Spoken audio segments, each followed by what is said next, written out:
The odor reached me before anything else did. Ammonia, sharp and stale, slicing through the cold air like a knife. I stood frozen in the middle of my own living room, still dressed in my formal uniform, medical bag slung over one shoulder, staring at the man curled up in a rocking chair, wrapped in a blanket far too thin for a November night. My hands that had stayed rock steady through mortar fire, were trembling. Behind me, a car door slammed shut in the driveway, and my mother-in-law's laughter came bursting through the phone speaker still glowing on the kitchen counter. She had no clue I could hear every single word.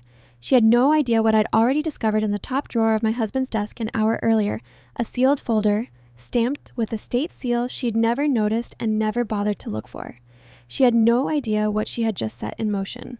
My name is Major Jenna Calloway, United States Army, and half a year ago, I believed my toughest fight was 3,000 miles away, buried in a training rotation that left grit in my boots for weeks afterward.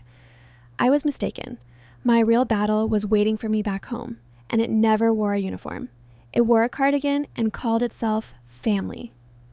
I was raised in a town called Mill Haven, Kentucky, so small the water tower had more character than the mayor did. Our house stood at the end of Lark's Road, chipped paint porch leaning to one side, but my mother, Diane, kept those windows spotless enough to see clean across the tobacco fields at dusk. She worked the counter at the feed store 6 days a week and came home carrying the smell of hay and diesel fuel, and underneath that, something I only understood years later was pure exhaustion she never let show. My father walked out when I was 7. I don't recall his face nearly as well as I recall the screen door not slamming shut. He was careful even on his way out, careful not to make a sound. After he left, it was just me, my mother, and my older brother, Danny, who could apparently do no wrong in anyone's eyes but mine. Danny got the brand new bicycle. I got his hand-me-down with the seat held together by duct tape. Danny got a ride to baseball practice every single Tuesday. I walked 2 miles to the library because there was never gas money left once his cleats were paid for. I remember the evening I made the honor roll in 8th grade and brought that certificate home folded twice so it wouldn't crease in my backpack. My mother was still at work. Danny was parked in front of the television. I set it on the kitchen table where she'd notice it first thing, and I went to sleep that night proud for what felt like the first time in ages. By morning, it was still sitting there, untouched, because Danny had knocked orange juice across half of it and not one person had thought to move it. No apology came. That was the year I quit waiting for anyone to notice what I'd built with my own 2 hands. There was a summer, I must have been 11, when I saved up every dollar from mowing the Hendersons' yard to buy a used telescope at the church rummage sale. I set it up in the backyard 3 nights running, charting constellations from a library book with a broken spine. Sure, I'd found something worth showing someone. I asked Danny to come look through it. He told me stars were dull and went back inside to his video games. Nobody else asked either. I sat out there by myself until the mosquitoes finally chased me indoors. And I remember deciding quite clearly for an 11-year-old that some things belonged to me and me alone to care about, and that would simply have to be enough. My mother noticed, though, quietly. She used to leave a single peppermint on my pillow on test days. No note, no explanation. Just there, as if she'd walked past and remembered I existed without needing to be asked. She never had money to spare for me. Instead, she gave me peppermints and a look across the kitchen table that said, "I see you," even when she was too worn out to say it aloud. Once, folding laundry after a double shift, she came across the star chart I'd sketched that telescope summer. And rather than setting it aside the way everyone else had, she taped it to the inside of the pantry door where only the 2 of us would ever lay eyes on it. It stayed there for 6 years, through every meal we ate standing at that counter because there wasn't always time to sit. She passed away when I was 19. Ovarian cancer, caught too late because she'd been too proud and too broke to see a doctor sooner. In her final weeks, she pressed a shoebox into my hands and told me not to open it until I truly needed to. I didn't understand what she meant. I stored it away in a unit near Fort Bragg and didn't think of it again for over 10 years because grief has a way of burying the things that matter most until the precise moment you finally need them. I left Mill Haven 3 weeks after the funeral, not chasing glory, not chasing some grand dream of medals and parades. I left because staying meant turning into my mother, tired, unseen, quietly fading into a life that had already decided her worth. I signed up on a Tuesday. Nobody drove me to the recruiting office. I walked there myself. The Army didn't care where I'd come from. It cared whether I could hold a line when the ground was shaking beneath me. During my second deployment, outside of forward operating base, where the air tasted of diesel, dust, and something metallic I never got used to, I spent 11 straight hours running triage through a mass casualty event alongside 3 other medics, while incoming fire rattled the walls of a tent never built to withstand what happened inside it that day. I wasn't thinking about fear. I was thinking about the next wound, the next tourniquet, the next name I was determined not to add to a list. My commanding officer, Colonel Reyes, wrote in my evaluation that I moved through chaos as though it owed me nothing. I didn't grasp what she meant until years later, standing in my own living room, staring at a man who believed a blanket and an empty bank account were an acceptable inheritance to leave a dying stepfather. There was another night, earlier in my career, at a combat support hospital where the generator kept flickering on and off, and half of us worked by headlamp. A 19-year-old private came through the doors with a wound I won't describe here. I still remember the particular weight of his hand gripping mine. Not asking me to save him, only asking me not to leave. I didn't. He pulled through.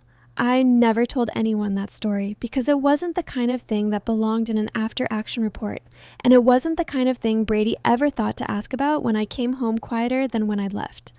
I miss my mother's 5-year memorial because I was sitting in a briefing room memorizing coordinates I can still recite in my sleep. I don't say that with any bitterness. It's simply what the uniform cost, and I paid it the way you pay any debt you believe in. Everything I had trained for, everything I had survived, had been preparing me for a room I hadn't yet walked into. I met Brady Mitchell while on leave at a wedding neither of us had been invited to, crashing the open bar because neither of us knew a soul there. He was soft in every place I was hardened. Easy laugh, easy charm, hands that had never gripped a rifle or a scalpel. I mistook his softness for safety. After years on hard ground, I figured I'd earned somewhere gentle to land. I married him 18 months later at a courthouse, his mother, Elaine, dabbing her eyes with a tissue she'd clearly rehearsed with in front of a mirror beforehand. Elaine never cared for me much. Not truly. She cared for what I provided. A house with my name on the deed, a paycheck that never bounced, a daughter-in-law who was gone half the year and therefore easy to speak over. Brady's stepfather, Victor Harmon, was different. Victor had served in Vietnam, a detail Elaine liked to mention at dinner parties as though it were a museum placard, then forget the other 360 days of the year. Victor and I understood each other in that particular silence shared by 2 people who'd witnessed things civilians hadn't. When the pancreatic cancer diagnosis arrived 8 months back, Elaine's first question to the oncologist was how long. Her second was whether the life insurance carried a suicide clause. I remember the sound that escaped Victor's throat when he told me that. It wasn't laughter. It was the sound of a man calculating exactly how alone he truly was. I shipped out for a training rotation 2 weeks after that. Before leaving, I set up automatic bill payments, filled the freezer, and told Brady plainly that Victor needed to be checked on every single day. Brady nodded the way he always nodded, already half focused on his phone. I drove back from Fort Bragg on a Thursday in November, through sleet turning the interstate into a gray ribbon of slush, dreaming of a hot shower and my husband's arms. The house sat dark when I pulled in. The thermostat read 52 degrees, and Victor was in that chair, wrapped in a blanket far too thin to help, starving, shaking, sitting in his own filth, while a note in Brady's handwriting on the kitchen counter told me they'd gone off on a cruise and I should handle it. I didn't scream. I didn't cry. Not yet. I did exactly what I'd been trained to do. I stabilized my patient. I got the heat running, drew a bath, spoon-fed him broth, while his hands shook too badly to hold the spoon himself. Somewhere in that first hour, the wife who'd bought turkey and wine at Walmart that same afternoon quietly died in my kitchen, and something colder, something far more useful, stepped into her place.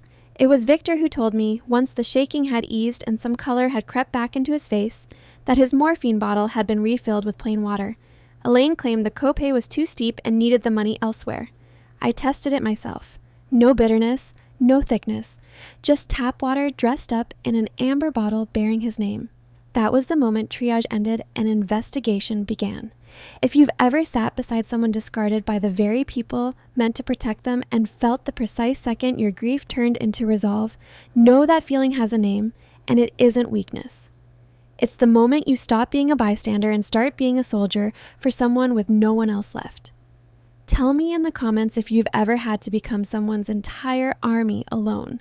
That same night, once he had strength for it, Victor told me about a lockbox at a Vanguard branch 2 counties away, holding a revocable trust he'd established a decade before he'd ever met Elaine, back when he was still a regional bank manager who understood precisely how much people reveal about themselves through money. Elaine believed his pension was the whole story. She'd built her entire performance of martyrdom on a lie he'd allowed her to believe, deliberately. She failed the test, he told me, his grip on my hand surprisingly firm. And your husband failed it before he was even born. I spent the following 2 days gathering what I'd need. I photographed the thermostat, the empty water glass, the frozen puddle beneath the rocking chair. I sat in my elderly neighbor Edith's kitchen and recorded, with her permission, everything she'd witnessed. The suitcases loaded up Thursday, a girl named Hannah laughing in the driveway, Brady's exact words. The old man's fine, he likes the quiet. I called Victor's attorney, a sharp, unshakable woman named Patricia Reyes, who arrived within the hour and looked at Victor with the particular horror of someone realizing a client she respected had been suffering quietly for months. She confirmed everything Victor had told me. The trust was genuine. $3.2 million, untouched, unknown to the two people currently sipping daiquiris on a boat with money that should have gone toward a roof repair that never happened. I texted Brady that Victor was dying and an ambulance was on the way. It wasn't entirely untrue. Victor was dying, just not within that hour. Brady's reply arrived in under 2 minutes. Babe, chill out. Don't be dramatic. He's fine. Handle it. I didn't respond. I took a screenshot instead. Somewhere out on that boat, without realizing it, my husband had just finished writing his own closing argument. That first escalation was quiet. A text message, unanswered, filed away. The next one wasn't. 2 nights later, Victor's breathing shifted into the long, rattling pauses any combat medic learns to recognize as the beginning of the end. I FaceTimed Brady's sister, and the harsh blue glow of a piano bar in Nassau lit up my dark living room. I asked for Elaine. I told her Victor had hours left. Elaine's answer, slurred and irritated over the sound of a Sweet Caroline sing-along, was that the tickets were non-refundable. Brady leaned into frame just long enough to tell me to up his morphine dose and let them enjoy the trip. I told them calmly that I couldn't, because his mother had filled the bottle with water.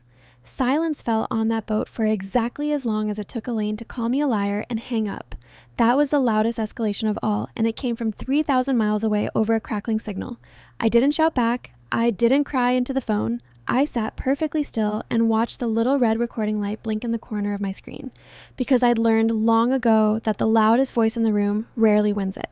Victor asked Patricia to draft the amendment that same night. His hand shook so badly the signature barely resembled his own name, but it was there, jagged and true. He asked me to hold his hand while he signed away every reason Elaine had ever pretended to love him. When it was finished, he looked lighter than I'd seen him in months, like a man setting down a weight he had been hauling since long before his diagnosis. He died at 3 a.m. that Sunday in the rocking chair I'd turned to face the front door. I didn't scream. I didn't collapse over him. I closed his eyes, straightened up, and gave him the only tribute I had left, a slow, silent salute in an empty room, for a man the world had already decided was gone before his heart actually stopped.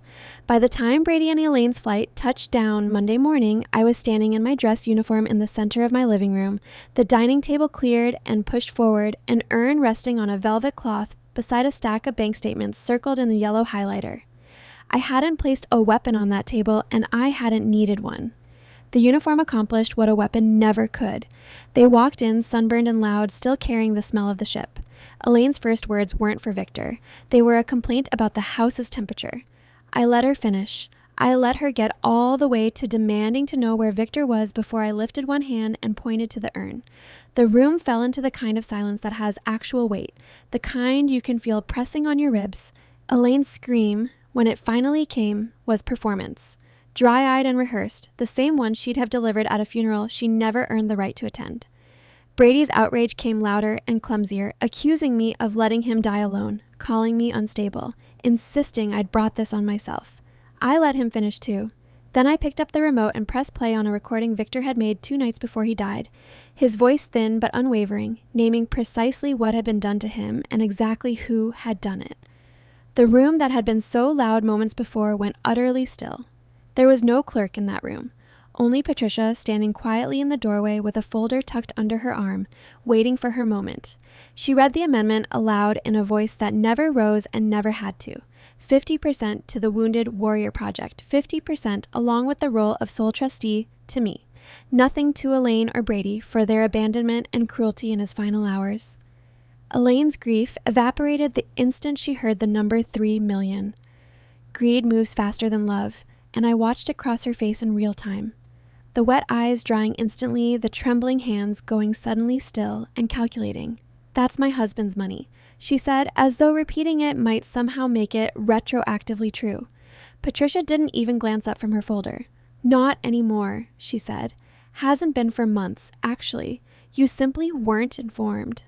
Brady turned to me, desperate, promising to cut his mother off, insisting it had all been her idea, promising love in the same breath he'd used to abandon a dying man for a buffet table.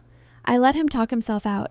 I'd learned somewhere between 2 deployments and 1 very long week that a person who's truly sorry doesn't need 3 tries to say it.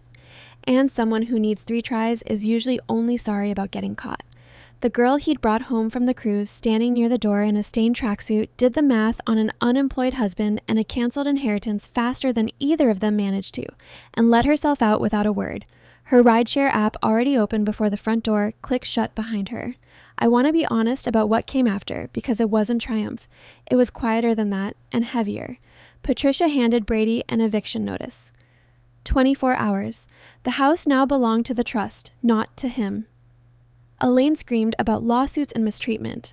I told her calmly that the morphine bottle had already been tested by a private lab, that tampering with a controlled substance and denying medical care to a dying man were both felonies, and that a detective was already expecting her call, not the reverse. I watched the color drain from her face the same way it had drained from Victor's the night I found him. There was no satisfaction in it, only the strange, complicated stillness of watching cruelty finally meet its own reflection. I walked out to my truck without waiting around for the rest. Brady followed me barefoot into the snow, slipping, pleading, insisting it hadn't been his idea, that his mother had guilted him into it, throwing the only parent he had left under the same bus he'd already thrown Victor beneath.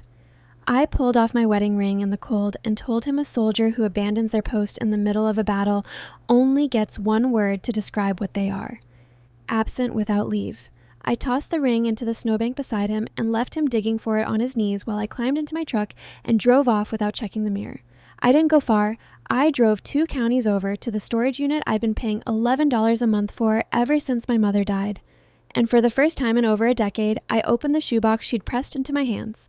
Inside were 3 things: a stack of letters, one for every birthday she wouldn't live to see, written in the shaky cursive of a woman working double shifts and dying anyway. A savings bond, matured now, bought a little at a time from a feed store paycheck that never should have stretched that far. And a photograph of me at my Army graduation, a ceremony she never lived to attend in person, clipped from a local newspaper she must have somehow gotten hold of. Folded so many times the creases had gone soft as cloth. The letter, dated for the year I turned 32, said only this: "I never had much to leave you, but I always knew exactly what you were worth. Don't let anyone convince you otherwise. Not even yourself."